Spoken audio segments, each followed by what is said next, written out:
Hey everyone, Stacks here, checking out Thor number 2, written by Donny Cates. Nic Klein on your art, Matt Wilson is your color artist for this evening. I will say up front before I hit anything that's a spoiler that this is a good book.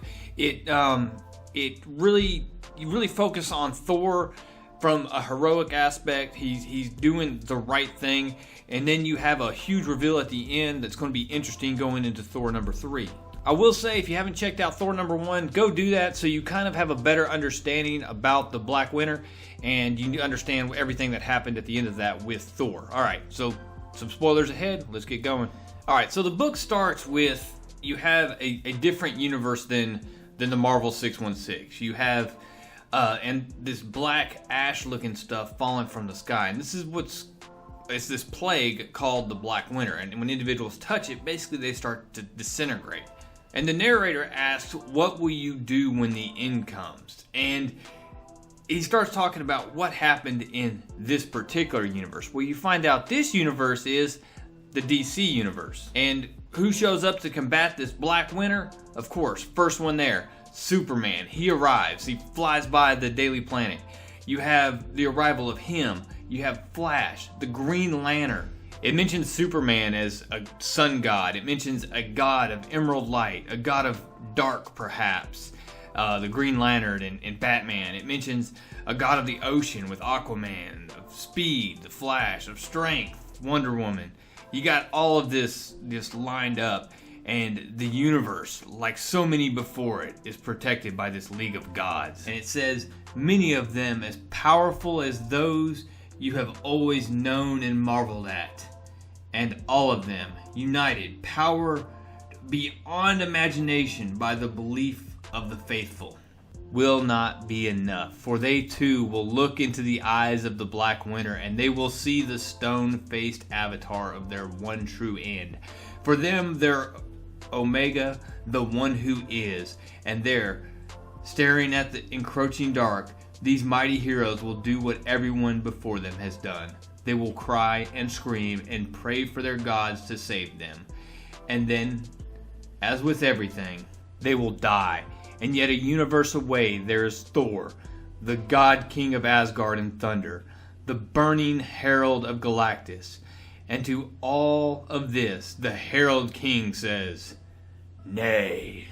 Well, we find out that Thor's not talking about Secret Crisis and this DC Marvel crossover. Instead, he's talking about the arrival of Galactus, he's there to consume this planet. Why this planet in particular, you ask? Because this is one of the planets that the Silver Surfer had knowledge of, and these 5 particular planets, if Galactus consumes them, he will become unimaginably powerful.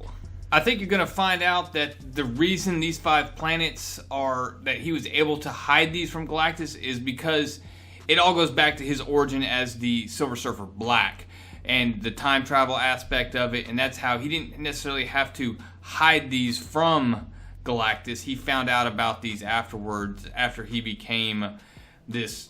melted away across the galaxy. So go read Silver Surfer Black and it'll make a lot more sense. I'll leave a link for it for my playlist on it. Going back to why Thor was telling Galactus nay, is because when he arrived at this planet for Galactus to consume, he found out that it was inhabited.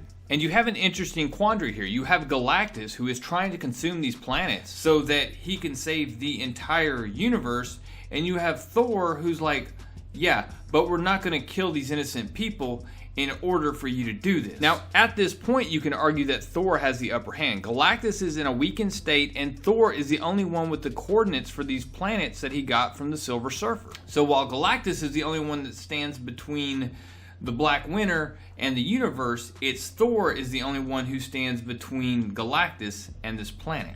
And he calls him out on it. Thor says, you are weak and you are hungry. Would you like to see which of us would fall first? And before he can even get it out of his mouth, Galactus blasts him down to the planet. Galactus follows him down to the planet in pursuit and tells Thor, I gave you the power you now wield, Thor.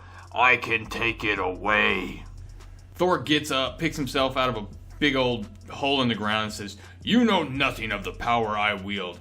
And he chucks Mjolnir. Now, one thing that's going on with Mjolnir right now is that ever since he's become King Thor, the hammer's been getting heavier and heavier. I mean, ever since he took the throne. While it's certainly getting heavier, it ain't that heavy yet, because he takes it, chucks it through the hand of Galactus. And Galactus, he ain't happy with it.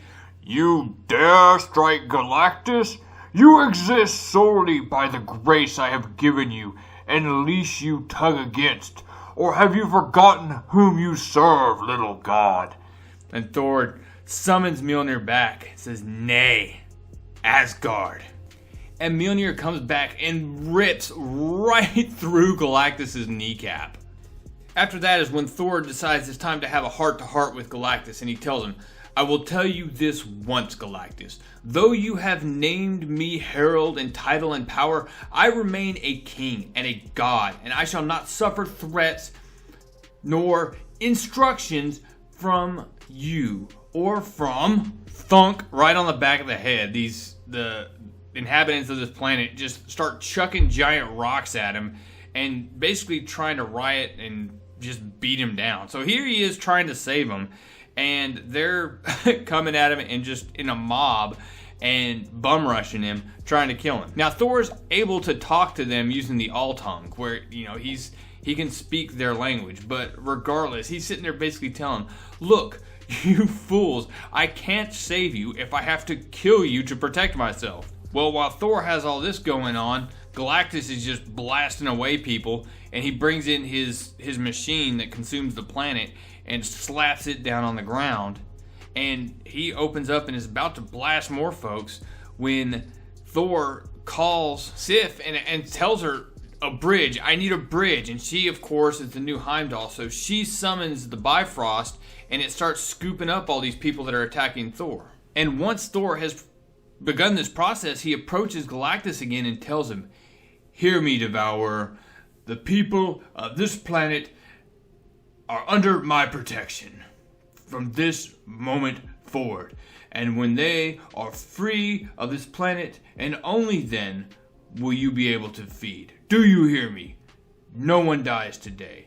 No one dies for you. Back on Asgard, Volstagg is left to figure out what is going on. The Bifrost just brought all these people here.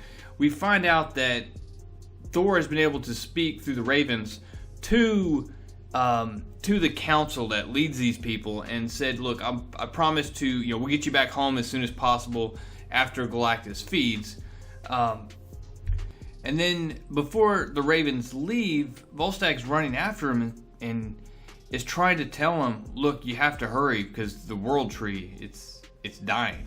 Back on the planet, Galactus is feeding and he's absorbing all this power, but it's this addictive, this crazy new and just different, stronger power that he's absorbing, and he's just craving more and more and more. And Thor tries to tell him, that's enough, Galactus, you'll kill us both. And he just keeps screaming more until he destroys the entire planet. And Thor is ticked. And Galactus is just glowing with energy as Thor tells him, you didn't have to break it. You didn't have to destroy the entire planet. I made those people a promise that they would return home one day. You didn't have to kill their world. And he just holds his hand up and says, it was necessary, as is this, and is about to blast him when suddenly he just starts getting peppered with rounds from somewhere. And explosions are just hitting up and down all over his chest. And at that same time, Thor gets hit across the face, and you see this hand held out, and Thor's eyes get big, and him just say, no. And that's when you get this shot of Beta Ray Bill just strolling in, saying, Thor, I need to speak with your master. Please, brother, do not make me go through you. And he's got this huge gunship. I don't know who Beta Ray Bill is running around with anymore, but let me know if you know down in the comments below. But that's it for this book. I mean, basically you have, Thor, who's not going to be clowned by Galactus. You have Galactus, who just because he's had a bad day, isn't going to, well, he did bow before Thor when he showed up on Asgard and asked Thor to save him. But since he gave him the power cosmic, it's just this back and forth between the two. Hopefully they can get on the same page and, save the universe and stuff.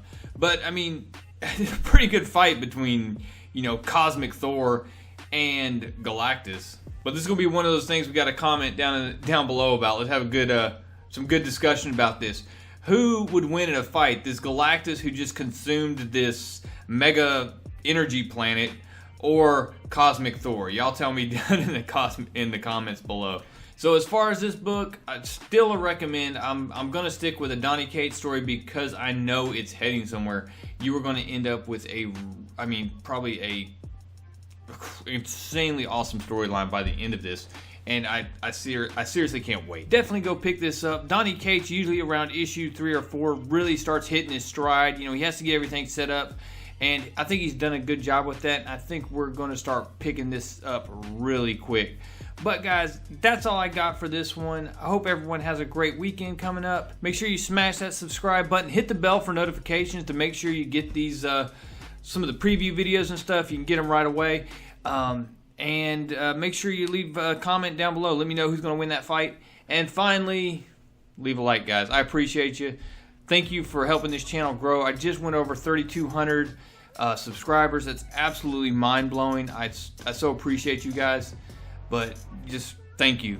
With that, I'm out. Real Comic Stacks, out.